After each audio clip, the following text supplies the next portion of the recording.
This is sad news based on this TikToker.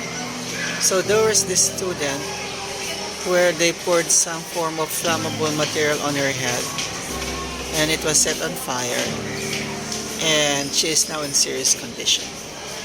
Good morning, my dear friends. I'm at school right now, as you can see in my uniform.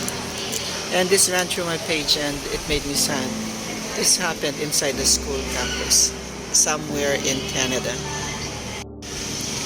And according to reports, it is a 14-year-old child, and now he is being charged for several, what you call, how will I say this? Infractions, maybe, or punishments from the actions. Now, come to think of it, in this world of age, we see a lot of things happening in the news. Even young children commit certain bad behaviors, and this is not good. This is something that should not happen, because they're supposed to be young. They're supposed to think of their studies, and now it's crazy, right? What does the Bible tell us? Of course, first the Bible tells us that children are a gift from God, as you can see in Psalm 127:3, and it says that Jesus, even himself, in Matthew 19:13-14, he wants the children to go to him because the kingdom belongs to the children. It talks about innocence. Okay. It talks about innocence, my dear friends. Sorry, that was my student. And wait, let me check the time. 1 minute before my class. I'll just wait for the teacher to go out. So let's just share the Bible first. So going back, children are an inheritance from God. They're a blessing. But everything went south, right? I mean, with all the crimes or bad behavior going on, bullying, and now this child was set on fire by a 14-year-old in school. There's a guide in Proverbs 13:24. Good morning. Morning. It says there, spare not a rod. Okay, oops. Is the teacher going out? No. Okay. Those who spare the rod hate their children, but those who love them, they what? They diligently discipline them.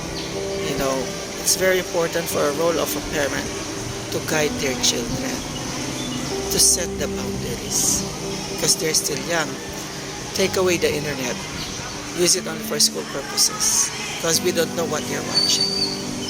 So parents, here in this verse tells us that we have an obligation for our children. It also says here in Proverbs 29:17 and Colossians 3:21, if you discipline your children, you will have peace, which is true. Imagine that. And it says here, we do not irritate, aggravate, dishearten our children. We don't want them to be provoked to anger or to embitter them. So there are certain ways in which we guide our children, my dear friends. That is why it says here in book of Proverbs, train up a child in a way he should go, so that when he is old, he will not depart from it. That is why it's very important that we teach our children about God even at a younger age. Spend more time teaching them about the Bible, on how they should live or act, so that nothing bad or no bad behavior will grow from them. They'll be strong even if faced with a harsh community or environment. So sad the news, but we can do this together. You and me as Christian parents, we have to ensure that we also follow God's guidance in training our children, in raising our children, so that we could prevent, like our example, those types of bad behavior. God bless everybody. Stay safe, and well, it's a wonderful day today. So I'm in school right now here. Oops, my microphone. So the teacher is still inside the room, and I'll just wait for the teacher to go out. It's past 2 minutes. That's fine. At least I was able to share the Bible with you.